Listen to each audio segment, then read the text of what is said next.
मैं अभी कार से आया तो मेरा ड्राइवर जिस रास्ते से मुझे लेके आया तो वहां पर रास्ते में मैंने एक जगह देखी जहां पर बहुत सारे लोग थे जिनको कोई दुख नहीं था, कोई तकलीफ नहीं थी, सब लेटे हुए थे और किसी को कोई दुख ही नहीं था, तकलीफ ही नहीं थी। वो एक्चुअली एक ईसाइयों का कब्रिस्तान था। They don't have any problems। और आप भी चाहते हैं कि आपकी दुख तकलीफ दूर हो जाए। अब कितने लोग चाहते हैं उनकी दुख तकलीफ दूर हो जाए? हाथ कैसे रैपिड नीचे गए सबके ना यार। Problems are a sign of life my dear friends.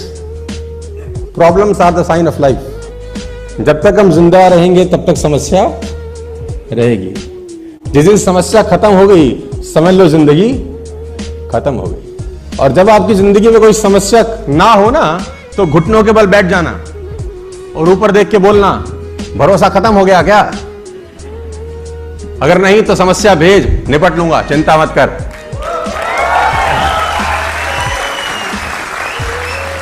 आपकी समस्याएं मैं खत्म कर दूं, कर सकता हूं, तरीका है। वो लेटा है, उसको मार, उसको कोई तकलीफ नहीं, उसके नाक पे घुसंड मार, घूसा मार, दबा दे, तकलीफ होगी उसको।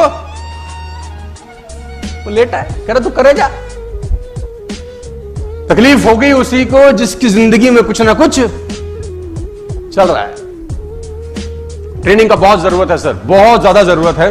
और जैसे कहते हैं ना कि वो जो कोयला रहता है वो अंगीठी के अंदर गर्म रहता है।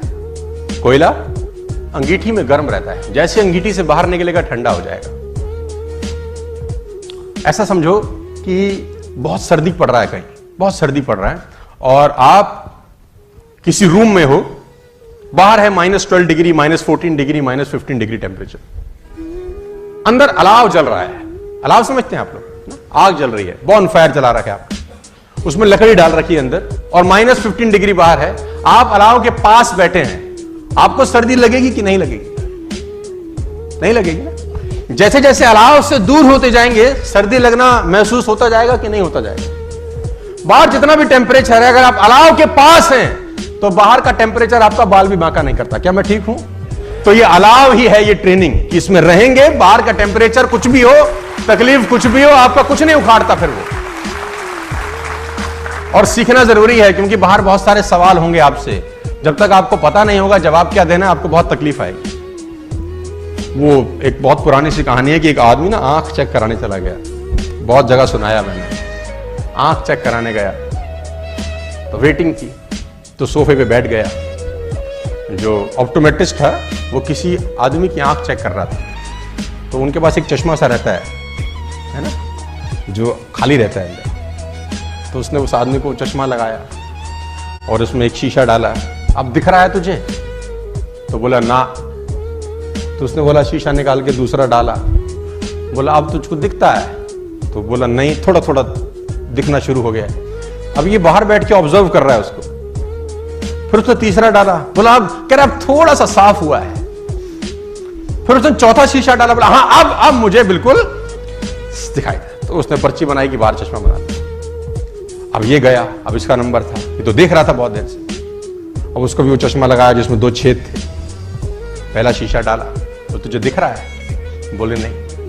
तो उसने वो वाला निकाल के दूसरा डाल दिया। बोला अब दिख रहा है?